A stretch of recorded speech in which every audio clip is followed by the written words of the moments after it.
Hello, c'est HR, votre chroniqueur. Alors, je viens de voir en Blu-ray Sympathy for the Devil, interprété par Nicolas Cage et Joel Kinnaman. C'est un thriller extrêmement bien réussi. C'est un film qui tient en haleine du début jusqu'à la fin. Naturellement, il faut que je vous en parle. Mais avant cela, n'oubliez pas, si vous n'êtes pas abonné, pensez à le faire. Pensez à la petite cloche pour les notifs. Pensez essentiellement à me mettre en commentaire ce que vous avez pensé de ce film ou tout simplement quel est votre film préféré avec Nicolas Cage et votre film préféré avec Joel Kinnaman. Let's go! Alors tout d'abord, sachez que ce film Sympathy for the Devil est un film qui est sorti en 2023, réalisé par Yuval Adler. Et naturellement, il met en vedette un duo d'acteurs extrêmement convaincants, soit Nicolas Cage et Joel Kinnaman. Alors oui, je parle principalement de ces deux acteurs, car tous les deux portent ce film. Il y a certes des intervenants téléphoniques, quelques personnes dans un Roadhouse, et quelques agents de la police. Mais essentiellement, ce film est porté par ces deux acteurs. Pourquoi? Tout simplement parce que la majorité de ce film se déroule dans une voiture. On a d'un côté le concept du film Locke avec Tom Hardy, récemment remake, portant le titre Le Choix avec Vincent Lindon, et le côté serial killer. J'ai bien dit que le côté. C'est l'ambiance sous-jacente qui plane au-dessus de ce film. Ce film qui a une histoire, mais totalement innovante dans ce registre. D'ailleurs, la voici. Alors sur le fond, c'est assez simple. Nous découvrons l'acteur Joel Kinnaman dans sa voiture avec son fils. Il discute avec, il le dépose chez sa grand-mère pour rejoindre sa femme qu'il a au téléphone, qui va accoucher. Assez rapidement, il arrive dans le sous-sol de l'hôpital, au parking, et il est tout de suite pris en otage par un individu énigmatique interprété par Nicolas Cage. Nicolas Cage, qui est sur le fond un passager étrange. Et c'est là justement que cette histoire prend un tournant renversant. On ne comprend absolument pas pourquoi le personnage interprété par Nicolas Cage en veut au personnage interprété par Joel Kinnaman. Cela commence par le tirage au sort d'un as de pique. Ce passager énigmatique sort un revolver et oblige le chauffeur à prendre la direction de la frontière de l'État. Alors, ne vous inquiétez pas, je n'irai pas plus loin sur les lignes scénaristiques. Mais ce film, voilà, s'inscrit réellement dans la lignée, au premier aperçu, au film Hitcher, jadis avec Rutger Hauer. Pour le côté légèrement horrifique, mais avec une empreinte à la Locke, comme je vous l'ai dit en préambule. Tout au long de ce trajet assez particulier, il va y avoir une sorte de jeu. Le personnage du passager pense que le conducteur est un certain individu, celui-ci ne comprend pas du tout de quoi il veut parler.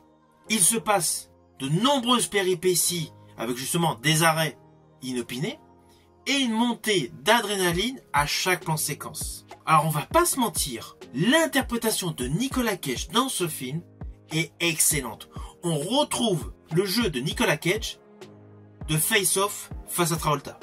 Nicolas Cage porte littéralement ce film et il fait flipper. Toute la posture qu'il a durant ce film est flippante. Il est évident que le talent d'acteur de Nicolas Cage n'est plus à montrer.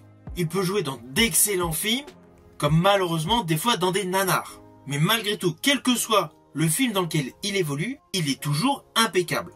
Et dans ce film, il cabotine du début jusqu'à la fin. Alors perso, la réalisation est assez classique. Mais il y a un effet de style que j'ai particulièrement aimé.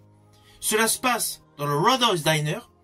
Il y a une scène d'action qui est faite au ralenti. C'est extrêmement judicieux et surtout on ne s'y attend pas. Là, l'effet de style est excellent. Sinon, côté réalisation, l'ensemble est très convenu.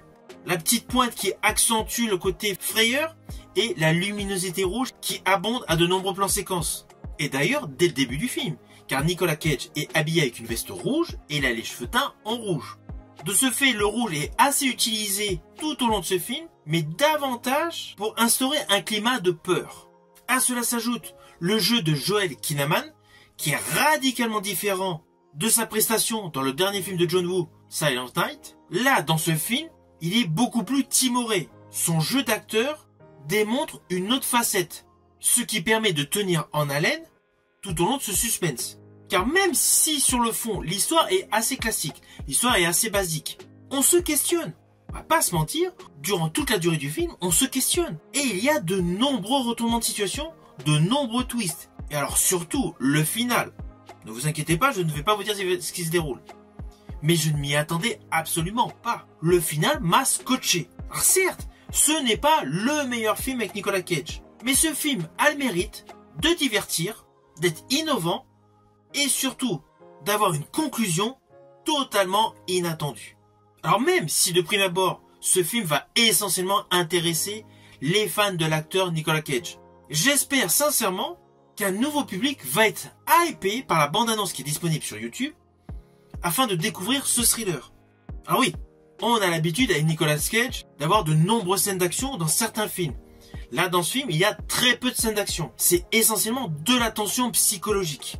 Et surtout, une montée crescendo de la démonstration de la folie du personnage du passager.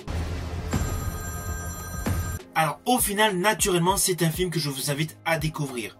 Certes, ce n'est pas le plus grand film avec Nicolas Cage, mais il comporte tous les codes du genre.